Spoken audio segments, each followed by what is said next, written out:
Hey everybody, this is Brian here and Krista, of course, and we want to welcome you guys back to the Conformed to Transformed podcast.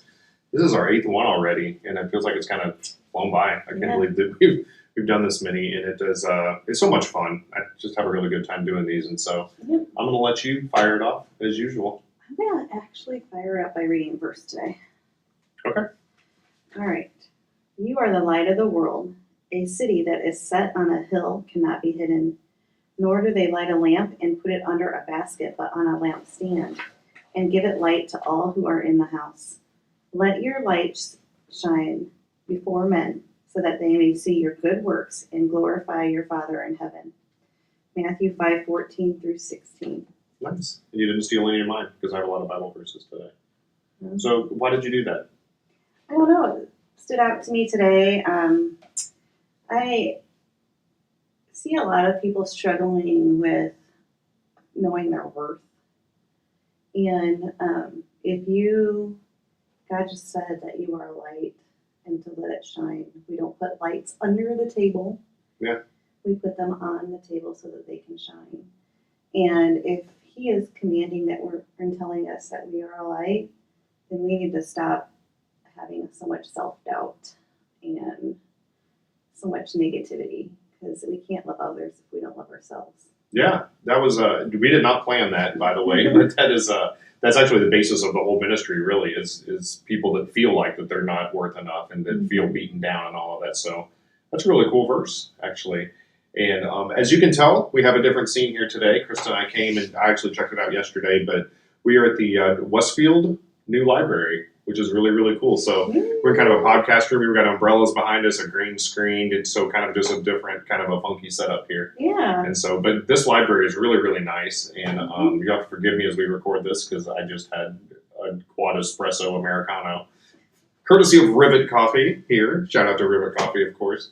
But yeah, this library is really, really cool. Yeah. And I'm glad to be here today. And so, yeah, indeed. Was there anything else that you were wanting to kick off with or talk about? That was just about it for now. Let's get started. Okay. All right. Cool. So, a few weeks ago we talked about the power of identity, and last week, which was a 2-part series, was about. I gotta turn this down just a second. Turn yours down a little bit. Actually, that's all the feedback because it's cranked up.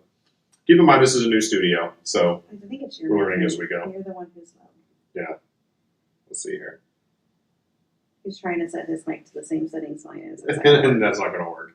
Indeed. And so I'm still getting a little bit of feedback. You are? But yeah, it's not too bad. I just need to back up a little bit. So today we're going to be talking about the power of self-talk, actually. And it sounds kind of crazy. I've been on this kick lately, and you know this. Like, I've just been obsessed with psychology and the human brain throughout this whole transformation with me personally, because I've realized how powerful that your thoughts are, how powerful that your brain is, and with the Romans 12:2, what it talks about is transforming your mind, by renewing it in Christ Jesus. And so all of that correlates right back to our thoughts and how important that our thoughts are. And so I've been kind of obsessed with thoughts and self-talk, the way that you talk to yourself. It kind of triggered me because I was thinking the other day, your mom gave me a book it was close to a year ago or so, talking about how powerful the self-talk is. It was from a pastor that she knows there, local to her church, Willingham, I think was his name. But it was just really, really good. Nice little short read. But I've just constantly been listening to audiobooks and things regarding this. And the Bible has a ton to say about it as well. And so today's main verse actually comes out of 2 Corinthians, and it's 10:5. And it talks about, we destroy arguments and every lofty opinion raised against the knowledge of God. This is the important part. Take every thought captive to obey Christ. Every thought that comes in your mind, everything that you tell yourself, you can literally train yourself to have it obey Jesus, which has a radical and dramatic effect on your life. And so the power of self-talk is just absolutely insane. And so there's scientific research that says that we have about 65,000 thoughts per day. I bet for women it's triple that. For some people, it's like 10 times less. Women are constant open tabs. Like, there's news on it. Constant tabs. We have. Yeah. It's crazy for women. That's why you use up all your RAM. That's what tabs will do. But no, and what's even crazier than that is even further research, and I'm sure that these numbers are rough, but about 75% of those thoughts are negative. Yeah. Yeah, and out of all of those thoughts as well, 95% of them are repetitive. Mm-hmm. So what do the numbers tell you? That tells you that 95% of the time, most of your thoughts are not good. Right. They're negative, like they're negatively impacting your life. And, I know that I'm overly optimistic about a lot of things, and, I catch a lot for that, but I take pride in it as well, to where what we need to do is somehow shift gears, shift our focus to where the way that we're talking to ourselves, that we do that from a position and a poise of being a child of God. Yeah. Instead of worrying about what the world thinks about us all the time, just like scared constantly. And there's no wonder why there's so much stress and anxiety and all of that other stuff. And so, do you think it's gotten 10 times worse with social media? Yeah, 100%, because all that everybody's doing is looking at other people's lives and setting standards against impossible standards. Yeah. I was thinking about this today. I think men really struggle with, and correct me if I'm wrong, because I'm just going to say what men struggle with compared to women. Men probably struggle with how successful they are, what job they're in, things like that, whereas women are constantly, it's about their appearance. I think most women, it's more appearance than anything. And of course the other things too, who has the best, nicer house and things like that, who's a better mom, the mom thing. But the appearance thing, I think I'm starting to see that more and more in women, including young women that are really good looking women. Oh yeah. Ironically, usually they're the most needy. Right. like they need to be told and validated. And they're so beautiful. Yeah. And I even see it with my own kids. Of course, I think my girls are beautiful, but I even see it with them. And so I think that it's becoming even more important that you're arming yourself with the word and scripture, so that in repeating those things to yourself as self-talk, because do it all the time. You have to. If you don't, then that is Satan's biggest weapon to defeat you from doing God's will in your life. Yeah.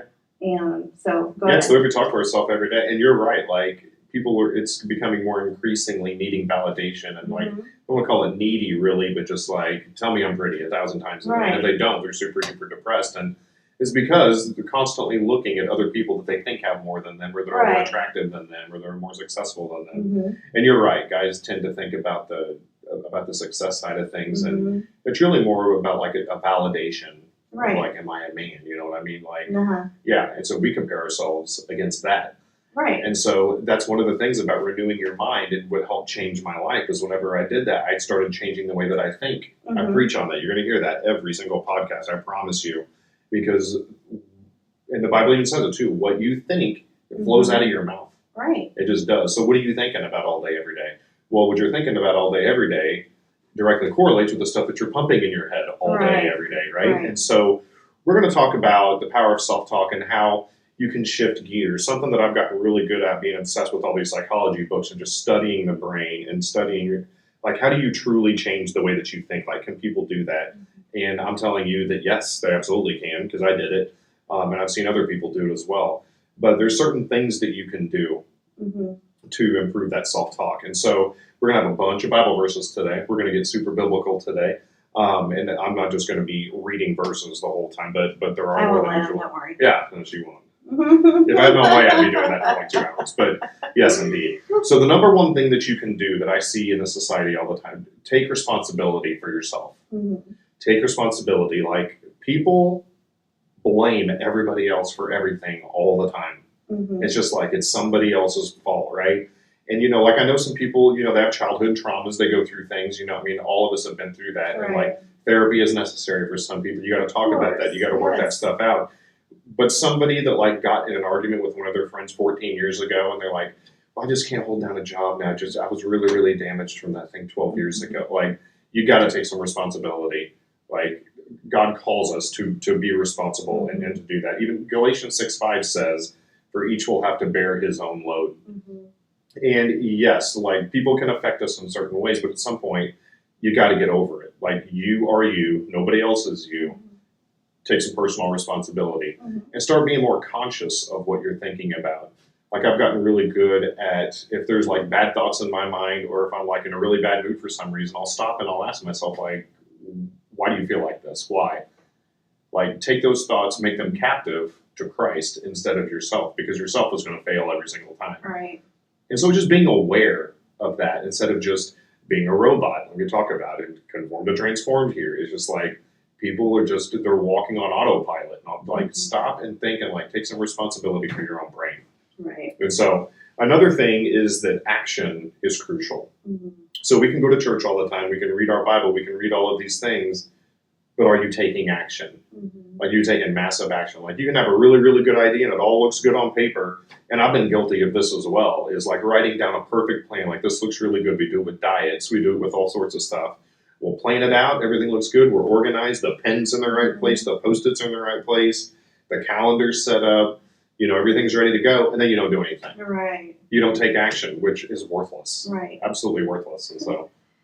So that's funny because I wondered where this was going to come into play today because I thought it was a strange coincidence. We were at Applebee's today. There was that Alex's lemonade stand everywhere. Oh, And yeah. then today I checked out this book, Sitting on Our Knees, and it's got a few shorts about people who take action for real. Really? And one of the first stories that I saw was that Alex lemonade stand, and she was like 3 or 4, and she had a really bad cancer. She ended up passing away. Yeah. But she had this idea at a young age to start the Alex lemonade stand, and it made like millions of dollars. Huh. So if Yeah. a young person can take action, Anybody can. then If, anybody can. if you have a brain and you can speak the language that you're in. So there's not excuses. No, there's not. And that's why I'm like just going gung-ho with just, Mm-hmm. you have to keep me tempered. And we were talking with some friends last night too. Like people have to slow me down with this stuff because That's the thing. I'm super impatient. And Yeah. like, because during my recovery and like once Jesus actually saved my life and I was still alive and I grasped that, like, I want to do everything. Mm-hmm. Like I have so many goals and plans. I Yes, carry this you journal do. and I write stuff down. Like I've got too much, and so but I'm taking action now. I'm taking tons of action. Mm-hmm. And here's the thing: like taking action of making mistakes, Right. which I do, right. is better than doing absolutely nothing. Right. Like you learn from failures. Right. You learn from what doesn't work. Right. Like Thomas Edison, he failed 10,000 times before he made the light bulb Right. work. Right. And people are like, man, you failed 9,000 times. He's like, I haven't failed 9,000 times. I found 9,000 things that don't work. Right. And you know what that is? That's the power of self-talk. Yeah. Because he was telling himself, I'm finding out all of these things that don't work, and everybody else is telling him that he's an idiot and that he's failing. Right. He's not failing. When you fail, you learn. If you Right. don't learn from failing, then yes, it is a failure. Right. But there's no such thing as failure if you're learning. Right. So, Exactly. See, yeah. I've been teaching most of my life, so Yeah. I'm a teacher. And while I want I'm specifically a reading interventionist right now, and while I want all my kids to know how to read tomorrow, Right. I know that that's my end goal, but I have all these little baby steps we have to take before we get here. Yeah. Yeah. So that's kind of like why I can see and slow you down because I've been doing it forever. Like Yeah, that's what and teaching is. I can't they're not just going to know algebra tomorrow. I'm gradually teaching them, right? I don't like it. I know you don't.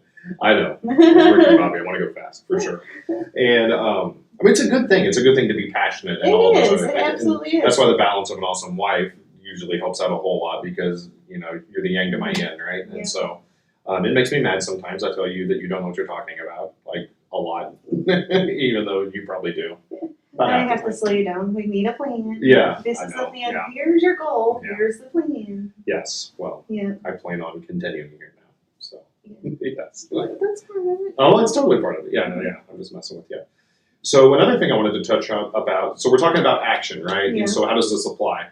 Faith and action. Yeah. James said it in chapter 2, and you know, he discussed the relationship between faith Mm-hmm. and works, right? Right. Like, if you're a true Christian, if you're really, really following God, if you're burying yourself in His Word, if you're Mhm. seeking His face all the time, what's going to happen? You're going to see fruit. Mm-hmm.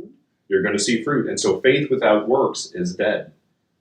So, yeah, Absolutely. so what does that mean? Like, faith without works is dead. If you have the true faith and you're really taking action and you're being responsible and you're holding those thoughts captive, there's going to be fruit for the kingdom Yeah. of God, and it's going to be evident.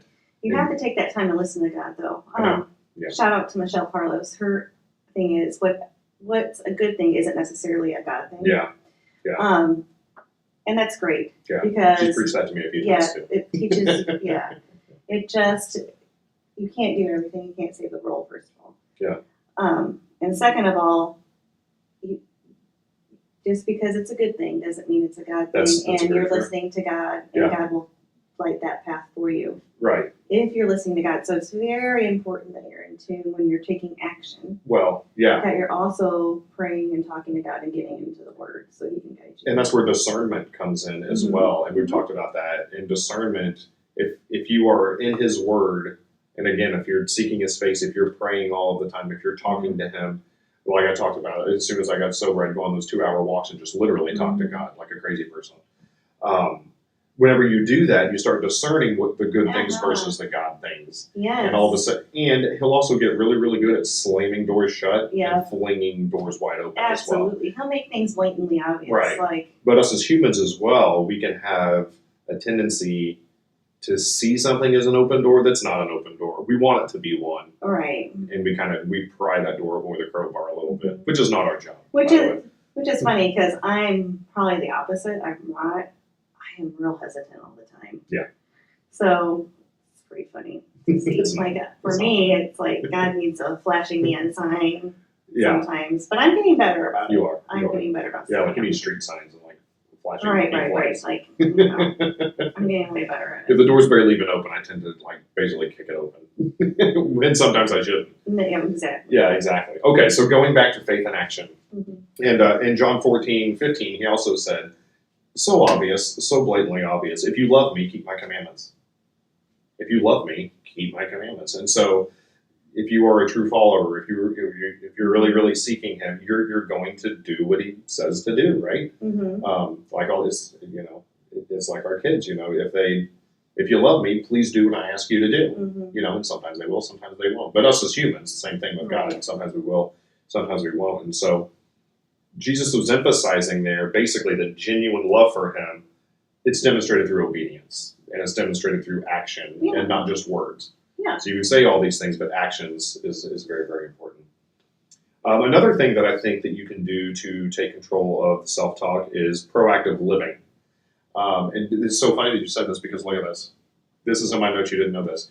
But Matthew 5, Jesus instructs His followers to be the light of the world and the salt of the earth. Yeah. And He didn't say that you're just going to be that by default right. because you called yourself a Christian. Like, you proactively have to do this. Whenever you wake up every single morning, you're surrounded by a lot of worldly things, a lot of secular things. You have to go out of your way and be intentional to create that environment to where you are a light, to where you are shining.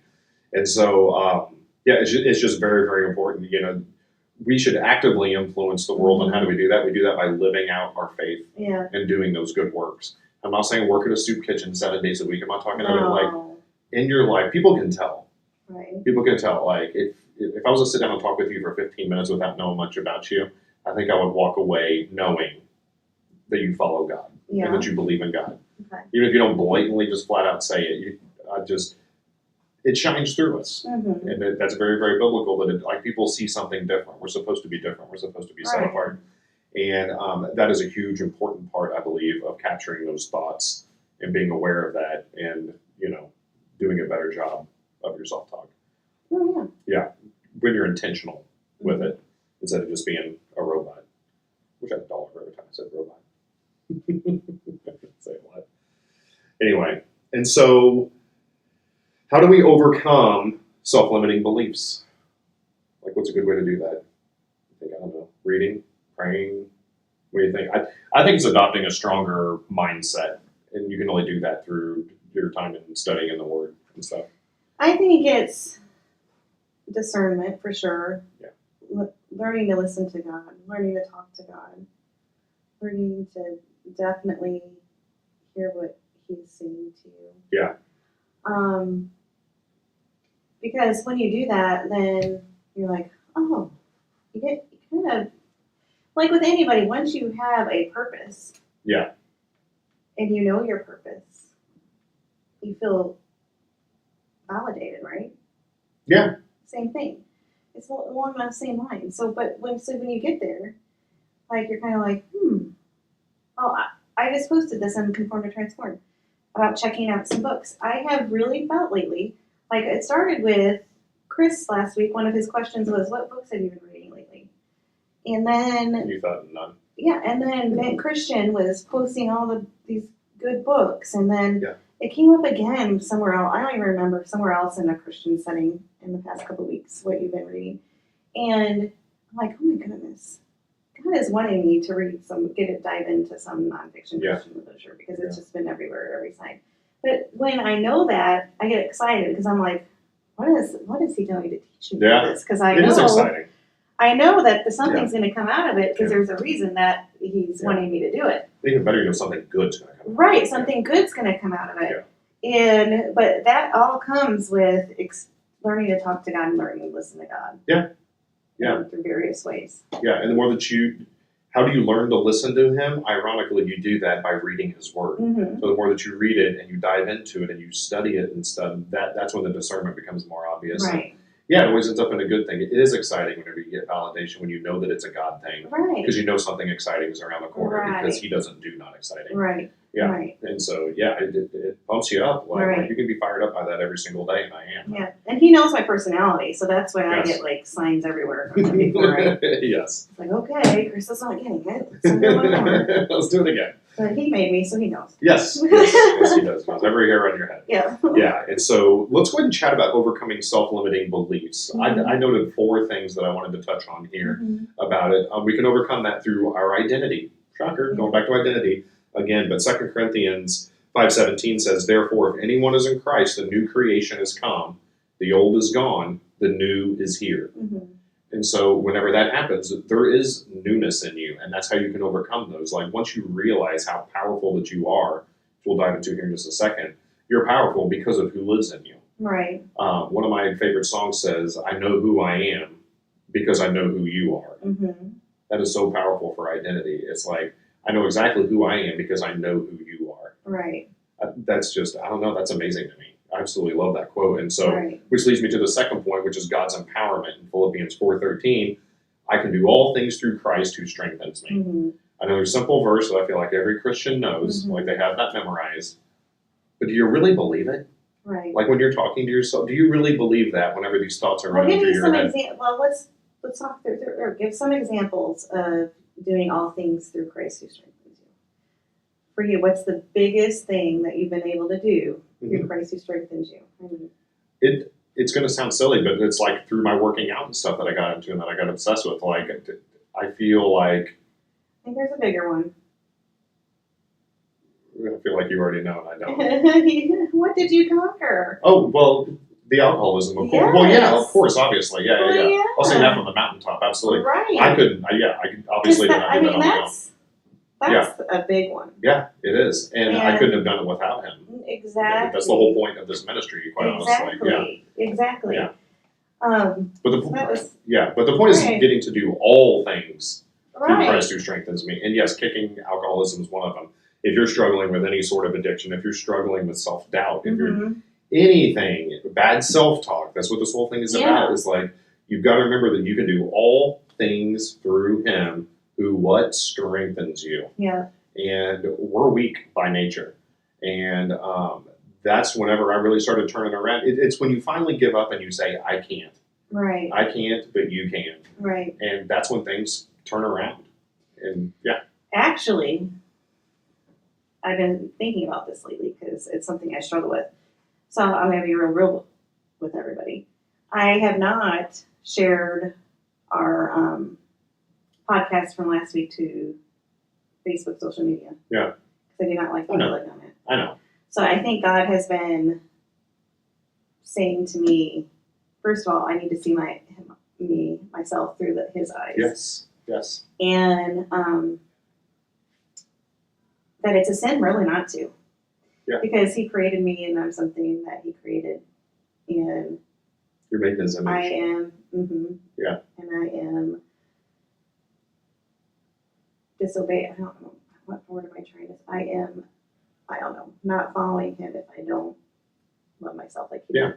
And then I think once I do, the other things will come naturally, starting to want to improve the things that I don't like. There's nothing wrong with doing that either. I'm not saying you have to just settle for what the things. No, not at all. But Yeah. I don't think it should be something that hinders me from, like, I'm doing God a disservice. Yeah. By that. So you're right.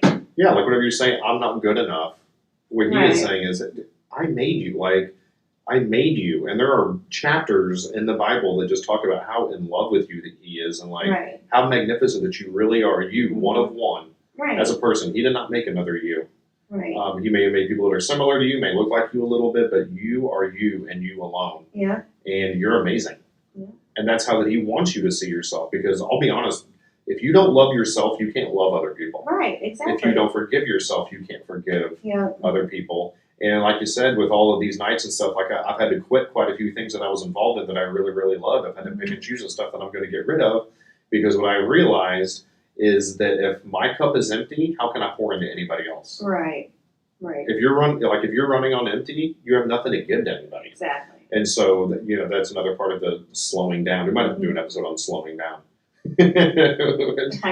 I'll be in trouble. I'm already a sloth. Yeah, so- yeah, I was gonna say, yeah. No, Yeah. no. You're not a sloth. I have a It's too far. job that takes a lot of energy, so I am a Yeah. sloth when I'm home. Indeed. But Okay. Well, moving on. So we've talked about identity. That's one way to overcome yeah. those self-limiting beliefs. God's empowerment. Another one is strength and weakness. Mhm. We kind of touch on this a little bit. 2 Corinthians 12:9, he said, "But he said to me, my grace is sufficient for you. My power is made perfect in weakness. Mhm. Therefore, I will boast all the more gladly about my weaknesses, so that Christ's power may rest on me." Paul was really good at this, and I talk about this all the time, is that basically the more screwed up your story is, the more glory that he can be shown, and to be shown how more powerful that he is. And that's what Paul talked all the time. So you think about that whenever you're talking to yourself, whenever you're developing this image and this identity of yourself, is that the weaker you are, Mhm. the stronger he shows up. Mhm. And that's why we're to stay humble and, to just rely on him for everything. So I thought that was a really, really good point. Yeah. And the last point on overcoming self-limiting beliefs is confidence in God's guidance. Confidence in God's guidance. And so whenever you're trying to figure out stuff on your own, you've got to plant into your brain, you've got to be confident that the God of the universe knows what he's doing with his plan for you. Oh, You've got to have confidence in his guidance. Mhm. And Proverbs 3 says this, and this is another verse that everybody has memorized, but nobody lives it. I feel like hardly anybody does. "Trust in the Lord with all your heart and lean not on your own understanding. In all your ways submit to him, and he will make your paths straight." Yeah. So that broken down is basically saying trust in God with all your heart. Don't depend on your brain and what you think is right, because it's probably not. But in all your ways submit to him, and he's going to make your paths straight. Right. Long story short, follow him. Your path, like you will be on the right path. Amen. You'll be Learning to living talk out. to God and listen to God. Yes. That's when you're living out God's will for your life. Is Yeah. whenever you're doing that. Mhm. And the main key is leaning not on your own understanding. So those 65,000 thoughts that are running through your brain every day, Mhm. is that leaning on your understanding, or is that leaning on his understanding? Right. And that's what we got to train ourselves to do, right? And so, yeah. It's funny because we teach one of the big, we have these standards that we have to teach for reading, and one of the big one is inferencing. And the way we teach it is it's taking what you read and what you know and making an inference. It's kind of the same way with when we talk to God. You're taking what you've experienced in life, what you've seen, what you read, and what you hear from Him, Yeah. and then living it out, right? Yeah. Mhm. That's pretty good. Inference. Yeah. That's a big word. It is. I know. It's hard to read, And too, you have to especially teach when you read. first. I know. That is a big word for a first grader. Yes, Yeah, it that is pretty wild. Cool. And so something else that I wanted to chat about with the self-talk, it's more that I think about it and listen to books and stuff on this stuff. People have to realize, and this is so hard to do, there is only right now. Right. There's only right now. So I think a lot of the thoughts that go through people's heads, they're worried about stuff that happened yesterday. They're terrified about stuff that's going to happen tomorrow. And God is very, very clear Jesus especially, Matthew chapter 6, he talks about, therefore do not worry about tomorrow, for tomorrow will worry about itself. Yeah. Each day has enough trouble of its own. And this verse encourages us to focus on the present day rather than, don't be consumed with the worries. God even tells us, hey, I take care of the birds, and how much more important are you than them? Like, he will take care of you. So you've got to live in the present. Yeah. We were watching a YouTube video that you're probably making fun of me, but do you remember the YouTube video, What is Right Now? Or no, Just Now. It's called Just Now. And he said, when is just now?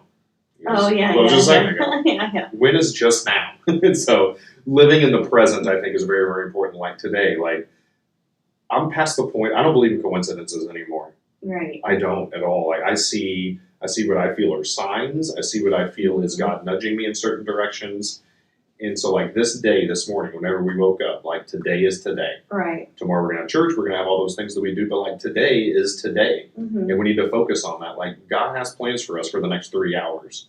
We don't know what those are, but we need to seek his face and just do whatever that we are feeling called to do based on our relationship with him. And I think people worry way too much about the past and worry way too much about the future. My boy Solomon, I've been watching Solomon movies. You know how much I love Solomon. But Ecclesiastes chapter 3, everybody's heard this song too. There's a time for everything and a season for every activity under the heavens. So what that's telling us is that each moment has its own purpose and its own significance. There's a season and there's a time for everything. Worry about today. Right. Quit worrying about tomorrow. Quit worrying about yesterday. You can't change the past.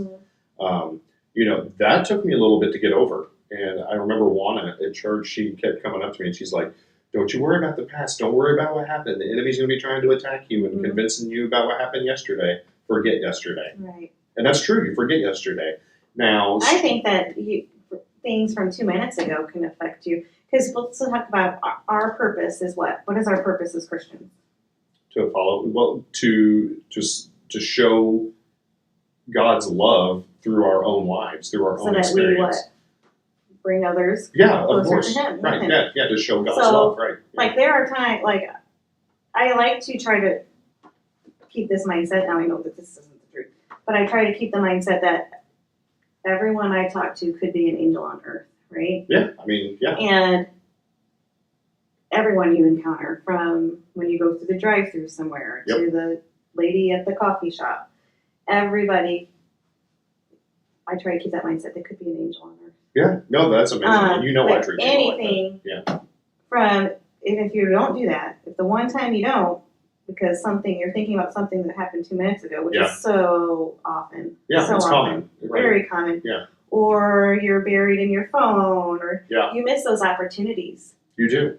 Yeah. So it's very important that, you're not dwelling on anything even that happened to Focus on right now. Right now. Like we're recording this right now. Right This is what we're focused on. Or you miss it. Yeah. And I do know that so not long after my recovery started, of course you're not just going to get over what happened to me. Like that affected things. Right. That touched lives in a negative way. Right. The stupid things that I did. But you can't focus on that. You can't just sit around and just wallow in that. It's like, okay, that happened. What have I learned? Right. How can God help me through this? And what is he trying to show me? Right. Like that's the mindset you got to take. Like I know lots of people are just living in the past. Right. Like it's like 12 years ago, like it's like stop it. But come on. And those are things that you address in like your prayer closet or your prayer time. Yeah. In your quiet time. In your quiet time, and you pray about it and you move on. Right. I even heard that this week on I think Caleb, talking about how you give things to God, and then you don't keep checking in with him. Once you give it to God, you give it to God. Right. Leave it alone. Leave it alone. Yeah. Yeah. I mean, he says those who are, weary and heavy laden, come to him, lay it on him. Like Jesus wants you to lay all of your problems at his feet. Yeah. And focus on the good stuff. Yeah. Like he wants to take those on. Yeah. And people carry around just so much crap. They do. They just do. It's just crazy. And so the last point that I wanted to touch on when it comes to self-talk is to be resilient. Don't give up whenever you see a setback. Right. People give up way, way, way too easy. Absolutely. I've done this before, like whether it is a diet or whether it's exercise or whether it's all sort of stuff. You can be all prepared, you can do it, and then if you have one little setback, you're like, I'm done. Like, Right. what if Edison would have given up after 7 tries instead of 10,000? Right. Like, I feel like a light bulb would have came along at some point. Right. But, people give up way Right. too easy. We're weenies, man. Like, We are. we quit. We We are. quit way long before we should. And so I wanted to share James chapter 1, verses 2 through 4, a little lengthy here, but bear with me. Consider it pure joy, my brothers and sisters, whenever you face trials of many kinds, because you know that the testing of your faith produces perseverance. Okay, so you learn things through setbacks. Oh. Yeah, you correct those. So let perseverance finish its work, so that you may be mature and complete, not lacking anything. In other words, problems are going to happen. Whenever we come to know Christ and we start that new life, He doesn't promise us that life's going to be peaches and roses.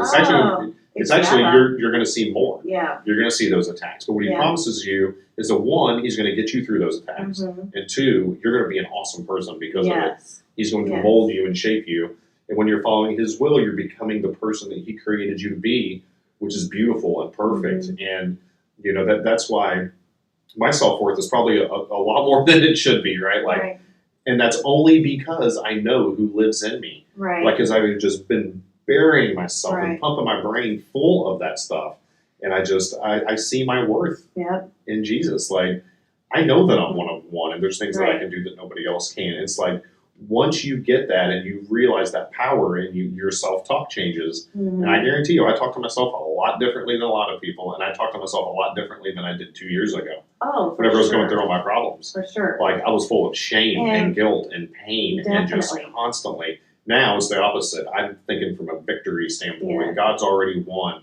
Like, He's undefeated. Like, He's on my side. Like, I have the attitude of, if He's for me, who can be against me? Like, I can't lose whenever I'm following Him, right? Right. So, I would say a great example is there is no way that without knowing God and turning our lives to God that we could have done any kind of ministry together like this, because we're both too stubborn. Oh yeah. No, it's still annoying sometimes. It still does. It does get annoying. We butt heads a lot. We do, because we're both firstborn. We're both stubborn people. Yeah. But we've been able to work through it because I think we both step back. We step back, and we also we go to God in prayer about it to do this together. It's so different. Yeah. So it's like that with everything, that every little attack that you get. Yeah.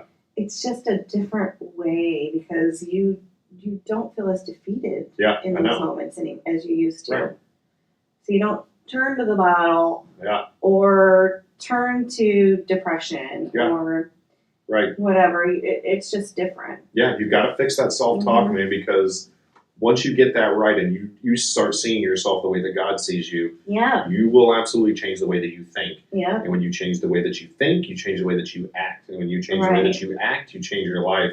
Not only do you change your life, you change the lives of everybody that touches you, everybody that's around you. So that's how powerful that this really, really is. And it's also very important. What do you pump in your brain all day, every day?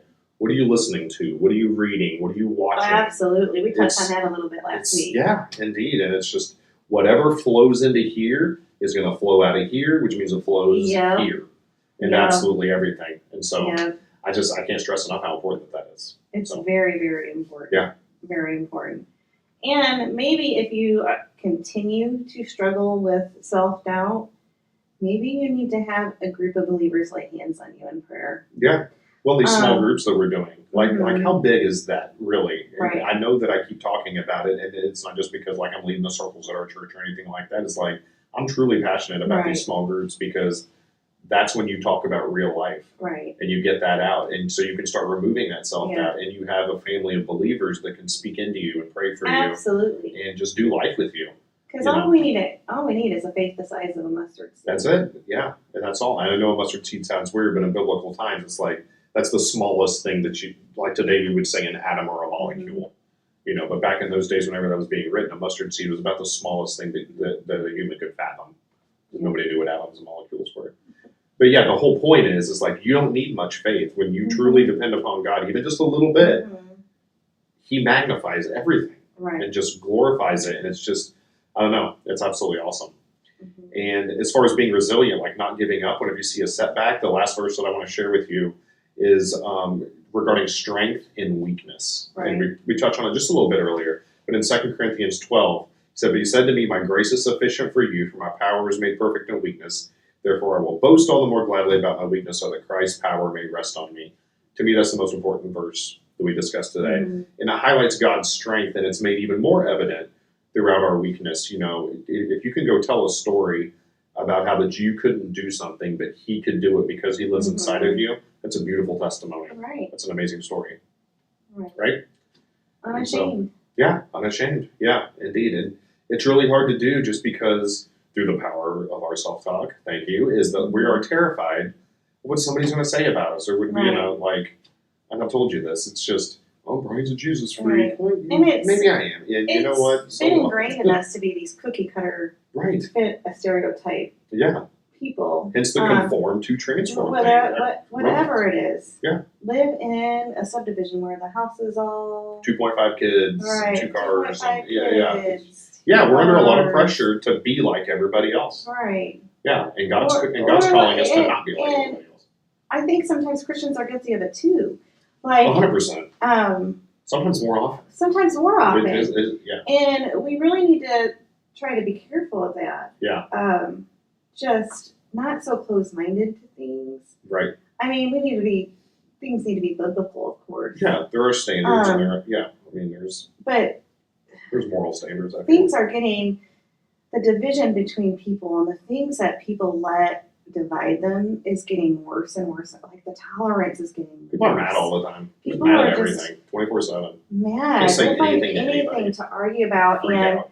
So as Christians, we have to raise the bar for ourselves even higher. Yeah. That we're not going to get involved in that. We're not going to let political differences stand between us. Right. We're not going to let what color the carpet is stand between us. We just have to be careful of not falling into that trap, because that trap is bad and it's going to get worse. Yeah, and it's easy to fall into. And it's so easy to fall into. Yeah, you have to be vigilant about it. You have to be very vigilant about it. Yeah. Because it's been heavy on my heart. Lately I see people arguing over just dumb stuff. Stupid stuff. Sometimes I'm blown away. Yeah. I'm just, is this real life? You're really upset about it. It does feel like circus world quite often. This is circus world. Yeah. Why are you letting this cause so much friction? Yeah. So absolutely. Yeah. I agree. Well, I think this was a pretty good discussion today. Yeah. Yeah. I mean, I don't know. Who knows what we'll think of next? I always come up with something on Wednesday or Thursday. I'm like, hey, that'd be good. And it comes from all the stuff that I listen to all week long. And so, it's being open to hearing God's voice and just seeing kind of what he wants us to chat about. And I love doing these.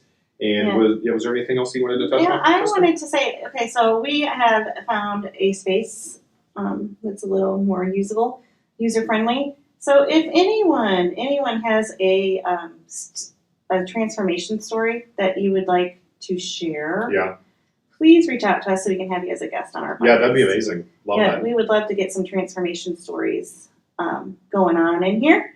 So if that's you and you feel led to do that, please reach out to us and let us know. Yeah, absolutely. Okay, well, I appreciate it, Krista. This was fun. Yeah. All right, until next time, y'all.